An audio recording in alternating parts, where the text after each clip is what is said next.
بسم الله الرحمن الرحيم. ألف لام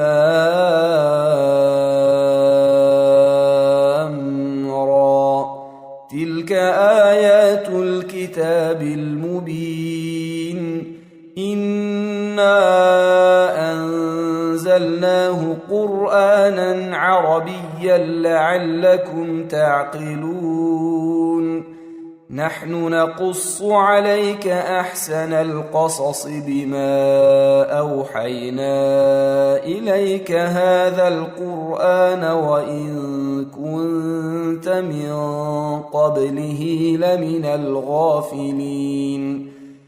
إذ قال يوسف لأبيه يا أبت إني رأيت 11 كوكبا والشمس والقمر رأيتهم لي ساجدين.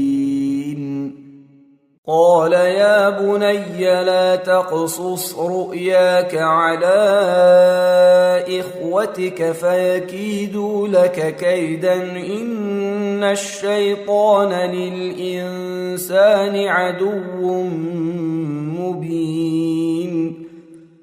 وكذلك يجتبيك ربك ويعلمك من تأويل الأحاديث ويتم نعمته عليك وعلى آل يعقوب كما أتمها على أبويك من قبل إبراهيم وإسحاق إن ربك عليم حكيم.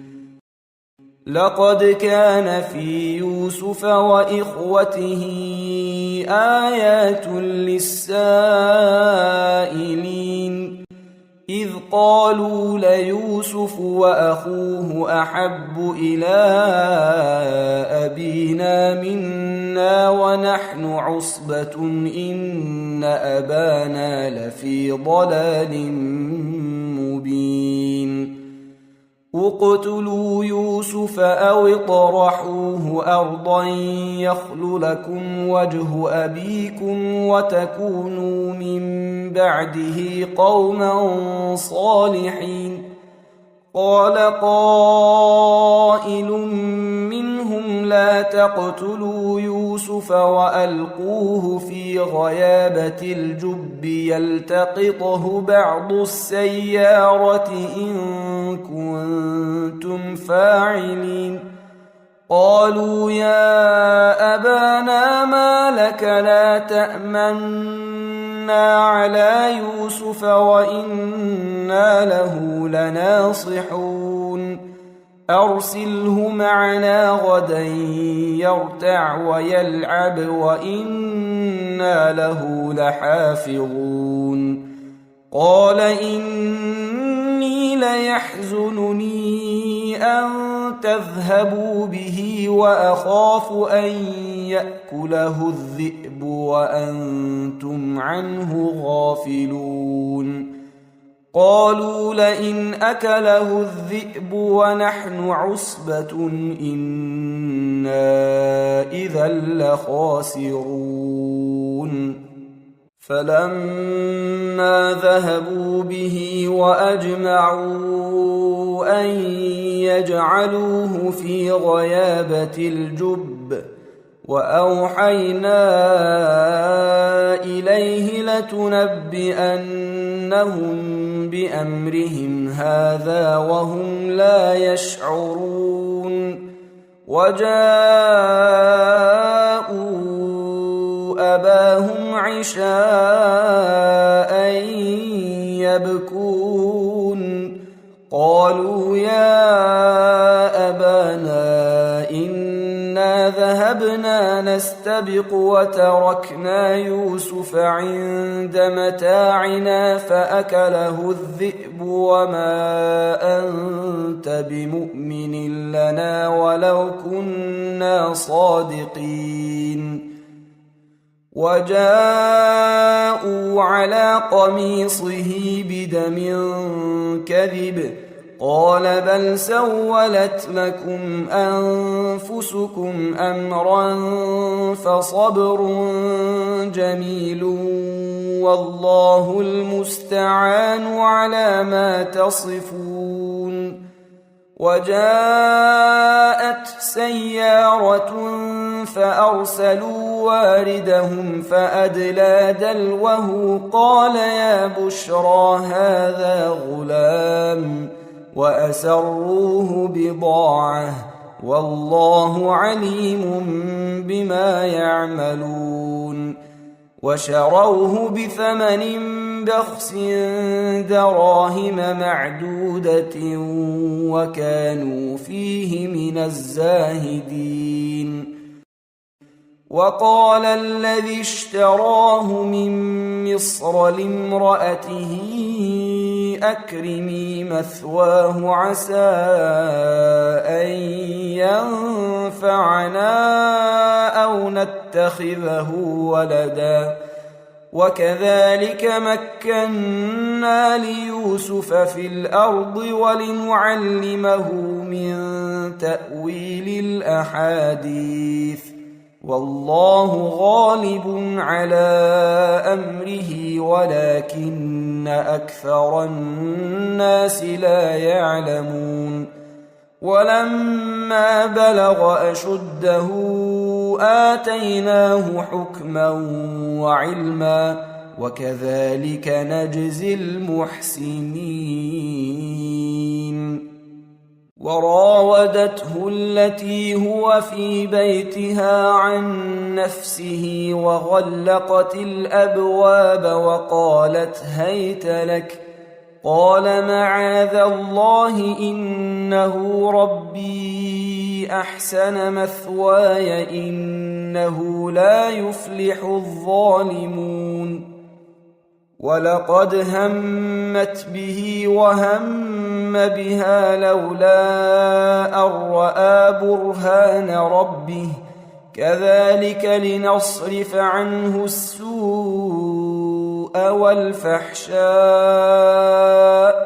إنه من عبادنا المخلصين. واستبق الباب وقدت قميصه من دبر وألف يا سيدها لدى الباب قالت ما جزاء من أراد بأهلك سوءا إلا أن يسجن أو عذاب أليم. قال هي راودتني عن نفسي وشهد شاهد من أهلها إن كان قميصه قد من قبل فصدقت وهو من الكاذبين وإن كان قميصه قد من دبر فكذبت وهو من الصادقين. فلما رأى قميصه قد من دبر قال إنه من كيدكن إن كيدكن عظيم. يوسف أعرض عن هذا واستغفري لذنبك إنك كنت من الخاطئين. وقال نسوة في المدينة امرأة العزيز تراود فتاها عن نفسه قد شغفها حبا إنا لنراها في ضلال مبين. فلما سمعت بمكرهن أرسلت إليهن وأعتدت لهن متكأ وآتت كل واحدة منهن سكينا وقالت اخرج عليهن فلما رأينه أكبرنه وقطعن أيديهن وقلن حاش لله ما هذا بشرا إن هذا إلا ملك كريم. قالت فذلكن الذي لمتنني فيه ولقد راودته عن نفسه فاستعصم ولئن لم يفعل ما آمره ليسجنن وليكون من الصاغرين. قال رب السجن أحب إلي مما يدعونني إليه وإلا تصرف عني كيدهن أصب إليهن وأكن من الجاهلين. فاستجاب له ربه فصرف عنه كيدهن إنه هو السميع العليم. ثم بدا لهم من بعد ما رأوا الآيات ليسجننه حتى حين. ودخل معه السجن فتيان قال أحدهما إني أراني أعصر خمرا وقال الآخر إني أراني أحمل فوق رأسي خبزا تأكل الطير منه نبئنا بتأويله إنا نراك من المحسنين. قال لا يأتيكما طعام ترزقانه إلا نبأتكما بتأويله قبل أن يأتيكما ذلكما مما علمني ربي إني تركت ملة قوم لا يؤمنون بالله وهم بالآخرة هم كافرون. واتبعت ملة آبائي إبراهيم وإسحاق ويعقوب ما كان لنا أن نشرك بالله من شيء ذلك من فضل الله علينا وعلى الناس ولكن أكثر الناس لا يشكرون. يا صاحبي السجن أأرباب متفرقون خير أم الله الواحد القهار.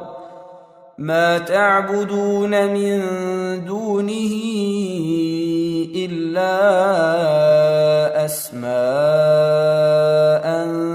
سميتموها أنتم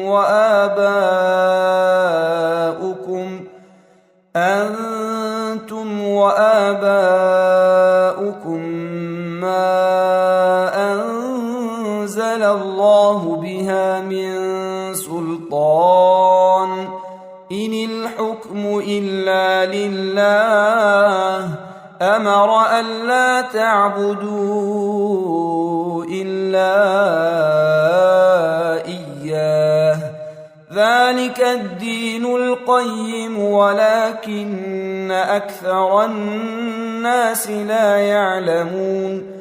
يا صاحبي السجن أما أحدكما فيسقي ربه خمرا وأما الآخر فيصلب فتأكل الطير من رأسه قضي الأمر الذي فيه تستفتيان.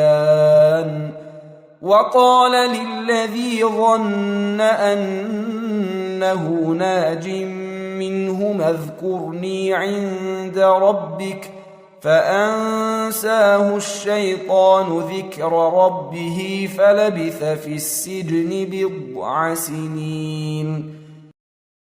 وقال الملك إني أرى 7 بقرات سمان يأكلهن 7 عجاف و7 سنبلات خضر وأخر يابسات يا أيها الملأ أفتوني في رؤياي إن كنتم للرؤيا تعبرون. قالوا أضغاث أحلام وما نحن بتأويل الأحلام بعالمين. وقال الذي نجا منهما وادكر بعد أمة أنا أنبئكم بتأويله فأرسلون.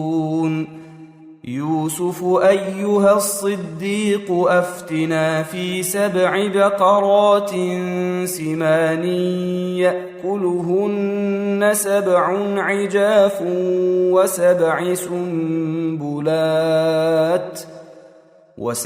سنبلات خضر وأخر يابسات لعلي أرجع إلى الناس لعلهم يعلمون.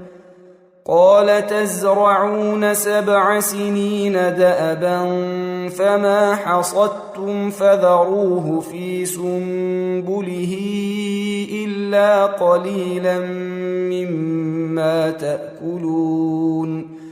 ثم يأتي من بعد ذلك 7 شداد يأكلن ما قدمتم لهن إلا قليلا مما تحصنون.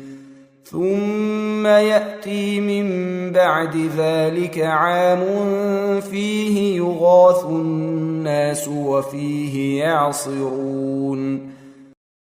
وقال الملك ائتوني به فلما جاءه الرسول قال ارجع إلى ربك فاسأله ما بال النسوة اللاتي قطعن أيديهن إن ربي بكيدهن عليم. قال ما خطبكن إذ راوتن يوسف عن نفسه قلن حاش لله ما علمنا عليه من سوء. قالت امرأة العزيز الآن حصحص الحق أنا راودته عن نفسه وإنه لمن الصادقين. ذلك ليعلم أني لم أخنه بالغيب وأن الله لا يهدي كيد الخائنين.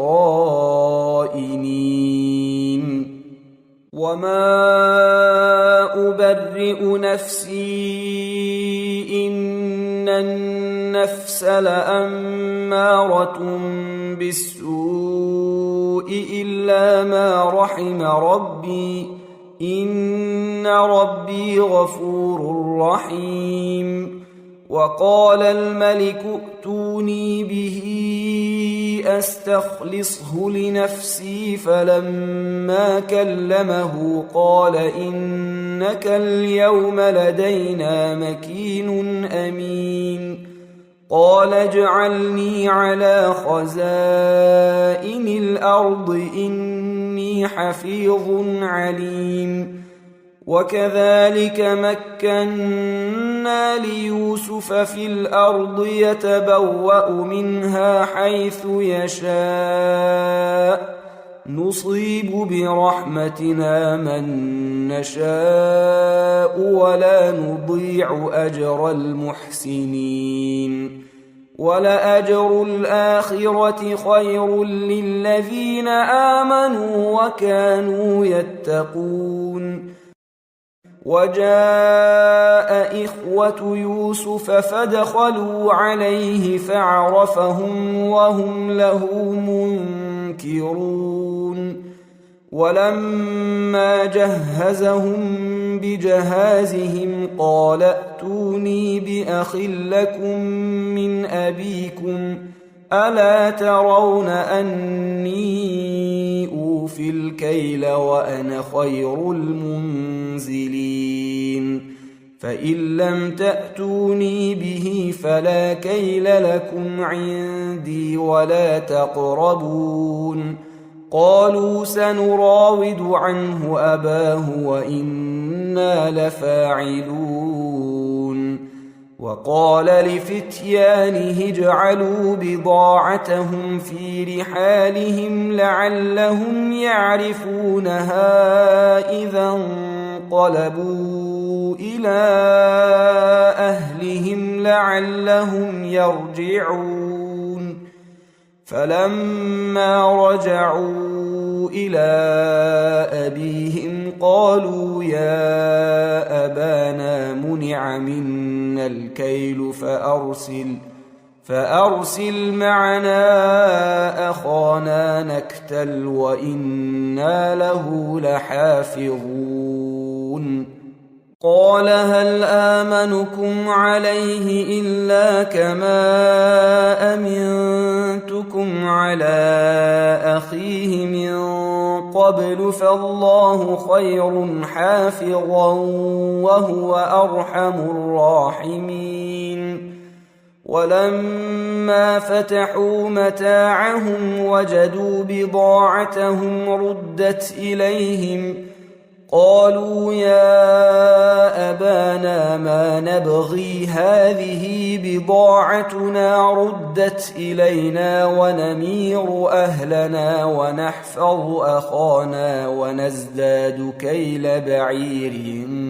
ذلك كيل يسير قال لن أرسله معكم حتى تؤتون موثقا من الله لتأتونني به إلا أن يحاط بكم فلما آتوه موثقهم قال الله على ما نقول وكيل وقال يا بني لا تدخلوا من باب واحد وادخلوا من أبواب متفرقة وما أغني عنكم من الله من شيء إن الحكم إلا لله عليه توكلت وعليه فليتوكل المتوكلون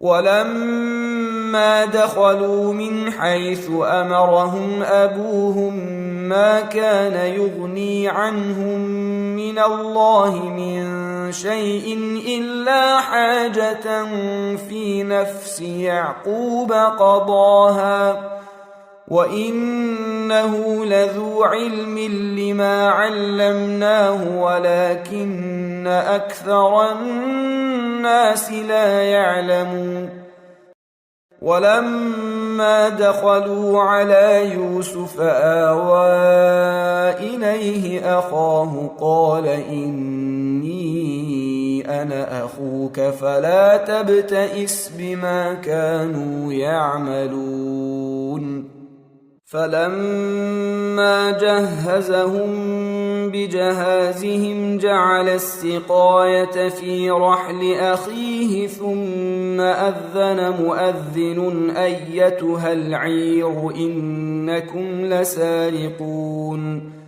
قالوا وأقبلوا عليهم ماذا تفقدون قالوا نفقد صواع الملك ولمن جاء به حمل بعير وأنا به زعيم قالوا تالله لقد علمتم ما جئنا لنفسد في الأرض وما كنا سارقين قالوا فما جزاؤه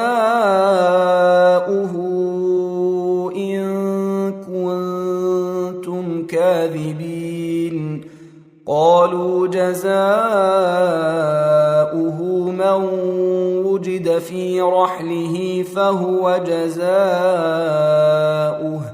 كذلك نجزي الظالمين فبدأ بأوعيتهم قبل وعاء أخيه ثم استخرجها من وعاء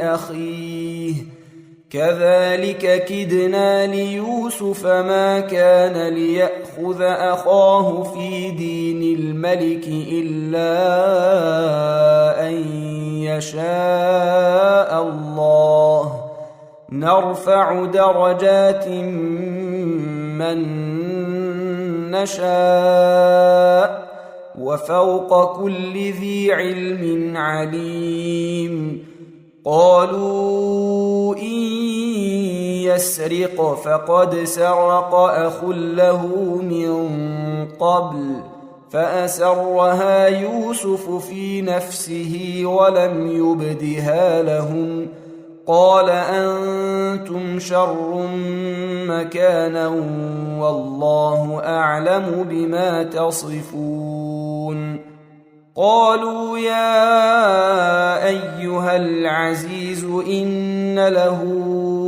أبا شيخا كبيرا فخذ أحدنا مكانه إنا نراك من المحسنين قال معاذ الله أن نأخذ إلا من وجدنا متاعنا عنده إنا إذا لظالمون فلما استيئسوا منه خلصوا نجيا قال كبيرهم ألم تعلموا أن أباكم قد أخذ عليكم موثقا من الله ومن قبل ما فرطتم في يوسف فلن أبرح الأرض حتى يأذن لي أبي أو يحكم الله لي وهو خير الحاكمين ارجعوا إلى أبيكم فقولوا يا أبانا إن ابنك سرق وما شهدنا إلا بما علمنا وما كنا للغيب حافظين واسأل القرية التي كنا فيها والعير التي أقبلنا فيها وإنا لصادقون قال بل سولت لكم أنفسكم أمرا فصبر جميل عسى الله أن يأتيني بهم جميعا إنه هو العليم الحكيم وتولى عنهم وقال يا أسفا على يوسف وابيضت عيناه من الحزن فهو كظيم قالوا تالله تفتأ تذكر يوسف حتى تكون حرضا أو تكون من الهالكين قال إنما أشكو بثي وحزني إلى الله وأعلم من الله ما لا تعلمون يا بني اذهبوا فتحسسوا من يوسف وأخيه ولا تيأسوا من روح الله إنه لا ييأس من روح الله إلا القوم الكافرون فلما دخلوا عليه قالوا يا أيها العزيز مسنا وأهلنا الضر وجئنا ببضاعة مزجاة فأوف لنا الكيل وتصدق علينا إن الله يجزي المتصدقين. قال هل علمتم ما فعلتم بيوسف وأخيه إذ أنتم جاهلون؟ قالوا أئنك لأنت يوسف؟ قال أنا يوسف وهذا أخي قد من الله علينا إنه من يتق ويصبر فإن الله لا يضيع أجر المحسنين. قالوا تالله لقد آثرك الله علينا وإن كنا لخاطئين. قال لا تثريب عليكم اليوم يغفر الله لكم وهو أرحم الراحمين. اذهبوا بقميصي هذا فألقوه على وجه أبي يأت بصيرا وأتوني بأهلكم أجمعين. ولما فصلت العير قال أبوهم إني لأجد ريح يوسف لولا أن تفندون. قالوا تالله إنك لفي ضلالك القديم. فلما أن جاء البشير ألقاه على وجهه فارتد بصيرا قال ألم أقل لكم إني أعلم من الله ما لا تعلمون. قالوا يا أبانا استغفر لنا ذنوبنا إنا كنا خاطئين.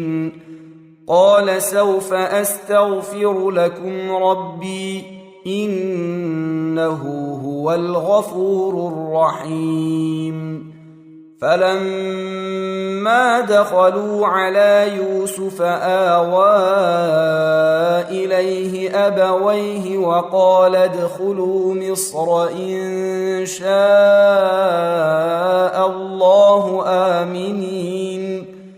ورفع أبويه على العرش وخروا له سجدا وقال يا أبت هذا تأويل رؤياي من قبل قد جعلها ربي حقا وقد أحسن بي إذ أخرجني من السجن وجاء بكم من البدو من بعد أن نزغ الشيطان بيني وبين إخوتي إن ربي لطيف لما يشاء إنه هو العليم الحكيم.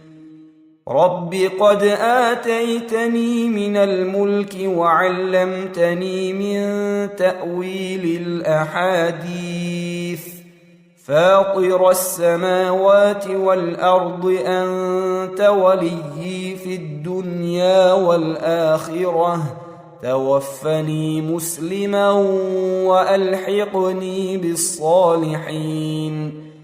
ذلك من أنباء الغيب نوحيه إليك وما كنت لديهم إذ أجمعوا أمرهم وهم يمكرون. وما أكثر الناس ولو حرصت بمؤمنين. وما تسألهم عليه من أجر إن هو إلا ذكر للعالمين. وكأي من آية في السماوات والأرض يمرون عليها وهم عنها معرضون وما يؤمن أكثرهم بالله إلا وهم مشركون أفأمنوا أن تأتيهم غاشية من عذاب الله أو تأتيهم الساعة بغتة وهم لا يشعرون قل هذه سبيلي أدعو إلى الله على بصيرة أنا ومن اتبعني وسبحان الله وما أنا من المشركين وما أرسلنا من قبلك إلا رجالا نوحي إليهم من أهل القرى أفلم يسيروا في الأرض فينظروا كيف كان عاقبة الذين من قبلهم ولدار الآخرة خير للذين اتقوا أفلا تعقلون حتى إذا استيأس الرسل وظنوا أنهم قد كذبوا جاءهم نصرنا فنجي من نشاء ولا يرد بأسنا عن القوم المجرمين لقد كان في قصصهم عبرة لأولي الألباب ما كان حديثا يفترى ولكن تصديق الذي بين يديه وتفصيل كل شيء وهدى ورحمة لقوم يؤمنون